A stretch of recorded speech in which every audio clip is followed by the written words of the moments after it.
So, hey what's up guys, ketemu lagi sama gua, si Furio3012 di channel YouTube gua. Jadi beberapa hari yang lalu, gue baru aja nyoba buat nonton anime isekai baru yang baru tayang di musim ini, yaitu Sentai Red Isekai Debokensha ni Naru. Sedikit info buat kalian, kalau gue itu tuh gak terlalu suka sama anime isekai, karena formatnya tuh pasti repetitif, MC OP, dapat harem, ecchi, ngebosenin dan bikin muak. Tapi gue tertarik buat nonton anime ini karena dari beberapa klip yang muncul di beranda YouTube, sama karena basicnya gue tuh memang suka sama tokusatsu, kayak Super Sentai, Ultraman, apalagi Kamen Rider. Dan setelah gue nyoba nonton 2 episode, gue enjoy dengan apa yang disajikan oleh anime ini. Dan akhirnya gue memutuskan untuk membahas anime ini di segmen Ngebakmi. Entah apakah akan dibahas konsisten setiap minggu atau enggak. Tapi di video kali ini gue bakal bahas episode 1 sama 2-nya sekaligus. Dan disclaimer, per video ini dibuat, gue baru nonton 2 episode. Dan daripada ngebahas secara menyeluruh kayak Ave Mujika, gue bakal berbagi impresi gue setelah menonton anime ini. Dan tentunya akan ada sedikit pembahasan, tapi bisa dibilang minor. Oke, gue rasa cukup basa-basinya, langsung aja kita masuk ke inti videonya. Selamat datang di segmen Ngebakmi, ngebahas anime keluaran musim ini. Anime Sentai Red Isekai Debokensha ni Naru, episode 1 dan 2.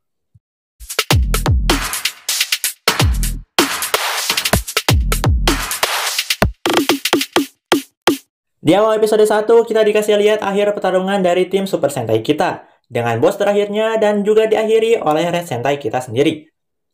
Tapi setelahnya terjadi ledakan dan si Red Sentai kita mentah dan dalam tanda kutip dia itu mati. Kemudian langsung pindah ke Isekai. Di sini satu hal yang gue suka adalah ngeliat mecha-mechanya itu gatai. Gue sebagai cowok dan tentunya gue suka robot-robotan, apalagi masa kecil gue diisi sama Power Rangers. Ini membuat gue sedikit bernostalgia ke masa lalu. Dan kalau nggak salah, gue tuh dengar autor dari cerita ini tuh nangis bombay waktu ngeliat scene gatai ini. Gue aja yang bukan autornya merasa senang melihat scene gatai ini di anime, apalagi autornya sendiri ya. Oke, balik lagi. Setelah si Red Sentai kita pindah ke Isekai, langsung ada time skip 6 bulan setelahnya.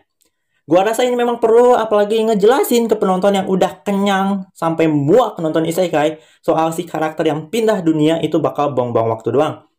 Jadi udahlah langsung lompat 6 bulan setelahnya aja.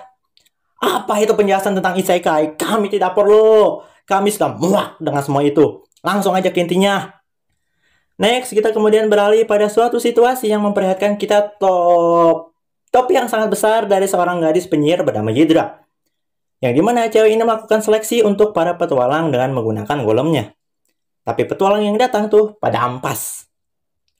Kemudian dengan aura MC yang sangat kuat, Red Sentai kita yang udah dikenal di guild, berusaha menolong 2 mas-mas NPC ini, terus dia terbang masuk ke dalam kediaman Hydra.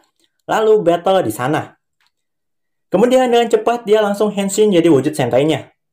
Gokai Change! Oh, bukan. Banso Change! Sumpah waktu dia berubah sama Hydra yang ngomentarin apa yang terjadi, gue ngakak parah. Kayak apa-apaan nih? Logika konyol Super Sentai mulai dari bracelet si Red yang ngeluarin suara, pose waktu mau berubah, sama ledakan di belakang dia setelah henshin. Kalau di Super Sentai-nya pasti nggak bakal pernah disinggung soal ini. Tapi hal-hal kayak ledakan itu tuh kalau nggak salah sempat disinggung di Power Ranger RPM. Cuma yang kurang di sini adalah latar yang berubah waktu si Red ini tuh berubah.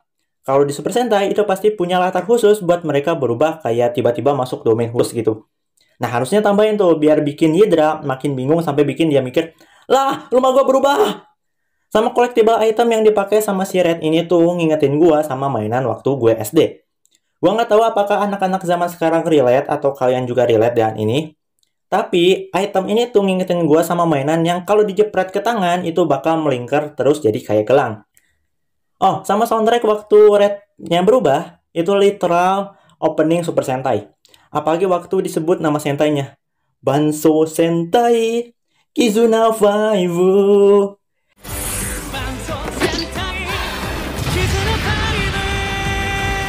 Pokoknya kalian yang udah pernah nonton Super Sentai atau berpengalaman sama Super Sentai pasti relate sama nada-nada ini. Atau mungkin ya bukan siklus. Ciri khas yang akan selalu muncul di dalam opening-opening Super Sentai-nya. Next, golem yang dikeluarin Hydra kemudian kalah dengan satu pukulan, yaitu Burning Kizuna Punch. Terus dia sekali lagi nyinggung soal logika konyol tokusatsu. Setelah musuh kalah, langsung meledak. Setelahnya si Red memperkenalkan dirinya dan ternyata dia bernama Asagaki Togo. Terus Hydra juga memperkenalkan dirinya dan pelayannya yang bernama Poseidon. Poseidon ya. Apakah dia akan bernasib seperti Poseidon yang itu? Oke, lupakan. Di sini karena Togo atau Red berhasil lolos seleksi, akhirnya dia diajak Hydra untuk bantuin kerjaan dia, yaitu ngumpulin batu atau logam mana yang mana. Logam-logam itu merupakan suatu mineral yang baru muncul belakangan ini. Jadi Hydra pengen melakukan penelitian soal logam-logam itu karena dikhawatirkan akan membahayakan. Di sini Red yang terobsesi dengan melindungi dan ikatan langsung bersemangat. Terus Henshin lagi dan ngeluarin item baru lagi. Di sini Hydra protes, jangan ngeluarin benda-benda aneh tanpa penjelasan. Ya, mau gimana lagi? Itu memang logika konyol Tokusatsu. Item yang keluar tanpa penjelasan, tapi hero-nya langsung tahu gimana makanya, sama fungsinya tuh apa. Red terus langsung ngajak Hydra pergi ke reruntuhan yang dia maksud tadi. Terus waktu mereka sampai, mereka dihadang sama beberapa monster. Tapi tenang, ada Red Sentai di sini, langsung menghajar habis makhluk-makhluk itu dengan kekuatan sentainya dan item-itemnya. Gue yakin Bandai pasti bakal bikin DX-nya dari item-item yang ada di series ini. Dan otomatis, cuan. Next, si Red ngejelasin apa yang terjadi di dunianya. Tapi gue gak bakal bahas soal ini karena gak perlu-perlu banget, soalnya premisnya juga standar bagi Super Sentai. Yang gue salut di sini adalah si Red itu tuh memang tipikal MC shonen yang bakal menolong siapapun. Tapi dia tuh gak bego-bego amat, dan tetap nyari cara buat bisa balik ke dunia asalnya. Tapi karena rasa ingin menolongnya yang tinggi banget, dia tuh pada akhirnya mutusin buat menetap sementara waktu di isekai ini. Karena memang banyak masalah yang terjadi di isekai ini. Terus di sini Hydra cerita kalau keluarga dia itu tuh secara turun-temurun menjabat gelar tongkat kerajaan yang punya tugas buat mengawasi dan mengelola semua penelitian sihir. Tapi suatu hari ayahnya Hydra kalah dalam duel dan bikin keluarga Hydra ini tuh diusir dari ibu kota kerajaan. Dan karena hal itu, posisi tongkat kerajaan yang baru cuma bikin kekacauan, kayak korupsi dan memicu perang. Dan Hydra bertekad buat merebut kembali gelar tongkat kerajaan buat bisa bikin semua orang bahagia. Ngedenger itu, Red yang maniak ikatan dan kebahagiaan langsung senang dan nganggap mimpi Hydra itu luar biasa. Terus waktu mereka udah nemu banyak logam mana, mereka malah ketemu sama naga penjaga harta. Dan Red langsung mutusin buat ngelawan naga itu. Dan juga kita dilihatin dengan apa yang terjadi kalau dekat-dekat sama Sentai kalau mereka baru aja berubah. Mental loh.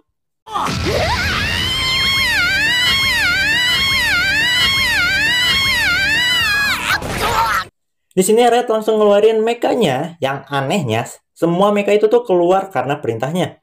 Harusnya kan setiap member manggil satu personel meka mereka, tapi ini semua dipanggil sama Red.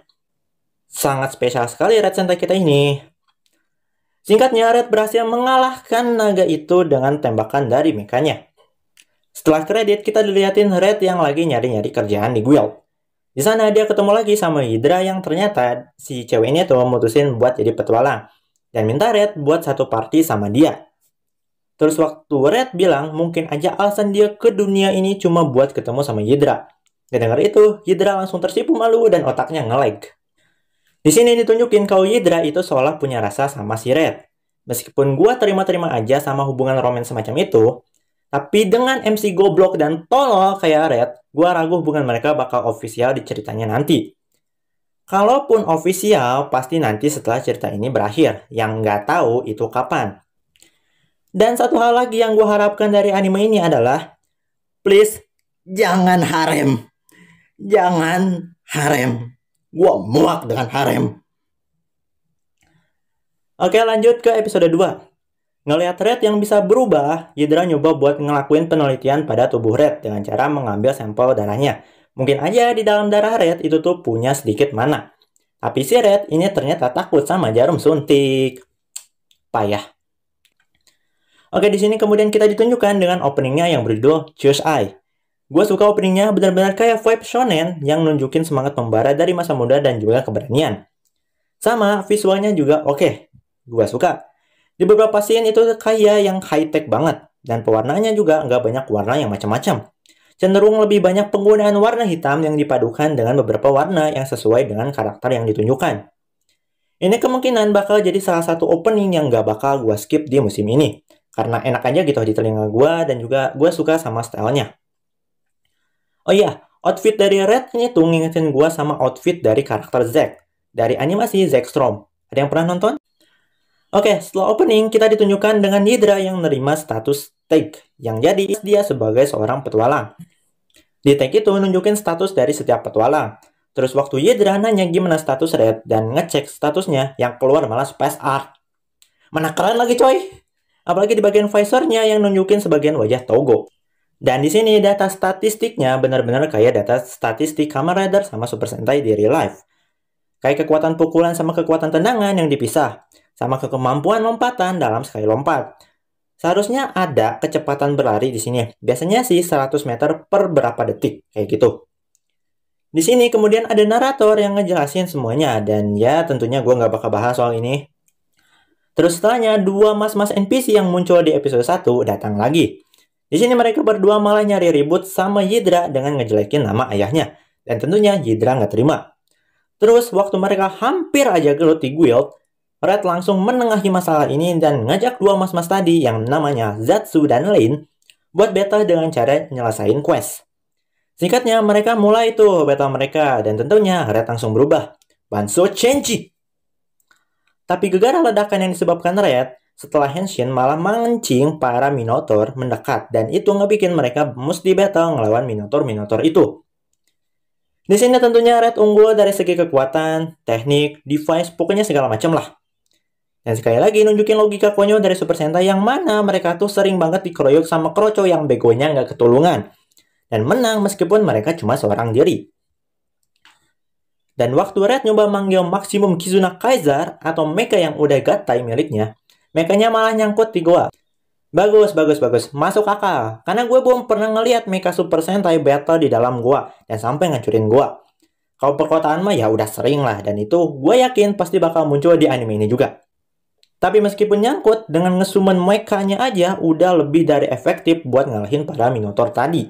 Kemudian setelah sedikit flirting antara Red dan juga Hydra, muncullah yang kalau di Sentai ini tuh, atau ya tokusatsu lah, adalah weekly boss atau weekly monster, atau monster mingguan. Terus waktu si Red nyoba ngelawan monster itu, ternyata tubuhnya kerasnya minta ampun. Dan ini ngingetin dia sama kejadian waktu dia lawan salah satu jenderal musuh. Terus flashback, yang flashbacknya tuh cuman buang-buang waktu. Kenapa lu kagak bilang aja intinya gitu? Bilang aja lu pakai meriam besar buat ngancurin pertahanan musuh. Oke, lanjut. Terus pada akhirnya mereka pakai meriam yang sekarang di Super Sentai itu udah jarang juga dimunculin. Tapi waktu mereka nyoba pertama kali, mereka gagal karena masih ada rasa kebencian di antara mereka. Dan akhirnya Red dibuat babak belur oleh si Weekly Boss. Terus dua mas-mas ini nyoba buat ngulur waktu sampai akhirnya sebuah ikatan terjalin dan Red kembali beraksi. Mereka kemudian langsung nyoba pakai meriam sekali lagi. Dan kali ini mereka berhasil ngalahin Weekly Boss dengan Shin Victory Kizuna Basta. Dan setelahnya mereka langsung masang pose keren dengan ledakan sebagai backgroundnya. Mereka ngebatin, kok tiba-tiba mereka berpose? Bahkan dunia lain pun memaksa mereka untuk berpose. Setelahnya tiba-tiba kakek-kakek jatuh entah dari mana dengan benjolan aneh di jidatnya. Sekali ngelihat, gue udah tahu kalau kakek ini tuh adalah monster yang mereka kalahkan sebelumnya. Premis standar buat di Super Sentai, Kamen Rider, ataupun Ultraman di beberapa kasus. Buat manusia, itu berubah jadi monster karena suatu organisasi jahat. Kemudian pada akhirnya, Zatsu, Lane, dan Hydra saling maaf-maafan, kayak lagi lebaran. Sementara Red kembali dihadapkan dengan jarum suntik yang masih dia takuti. Tapi si kakek yang tadi ternyata kabur dan terus nyari harta miliknya. Lalu kembali berubah ke wujud monsternya. Di sini dia ketemu sama dua orang yang ada di opening. Yang satu cewek, yang satu cowok bawa pedang. Dan langsung ngalahin si kakek dan ngambil benih atau benjolan yang muncul di jidat si kakek. Kemudian si cewek bilang kalau dengan kekuatan mereka masih belum cukup buat bisa menyelamatkan dunia. Dan episode berakhir. Jadi itulah dia guys video gua ngebahas atau mungkin nge-breakdown atau mungkin juga berbagi impresi dari anime Sentai Red Isekai Debokensha Ninaru. Buat gua yang suka tokusatsu ini lumayan menyenangkan dan benar-benar segar ngeliat tokusatsu diadaptasi ke anime. Setelah sebelumnya yang gua tonton itu adalah Futopia yang merupakan kontinuitas dari Kamen Rider Double, dan SSS Gridman sama SSSS Dynazenon. Soalnya cukup jarang ngeliat mangaka atau anime atau light novel ya semacamnya bikin cerita dengan unsur tokusatsu yang benar-benar tokusatsu banget. Yang bukan cuma easter egg atau semacamnya doang. Dan juga anime ini muncul di saat yang tepat, jadi gue ini tuh sekarang lagi nonton 3 anime yang lumayan berat juga secara cerita. Yaitu Bang Dream Ave Mujika, Tasokare Hotel, sama Ameku Takao Daftar Detektif. Jadi anime ini muncul dan komedinya sih cukup oke. Meskipun gue yakin nanti pasti bakal ada masalah serius, apalagi di akhir episode 2 ditunjukin sama scene yang kayak gitu. Oke, gue rasa sekian videonya. Gimana menurut kalian? Kalau kalian punya pendapat lain, silahkan taruh aja. Oke, gue rasa sekian videonya. Gimana menurut kalian? Kalau kalian punya pendapat lain, silahkan taruh aja di kolom komentar. Dan kasih tahu ke gue apakah gue mesti ngebahas anime ini per setiap minggu. Kemudian mari kita berdiskusi dengan santai. Sekian videonya, gue Fury3012 pamit undur diri. See you in the next time, in next video with next content. Bye-bye.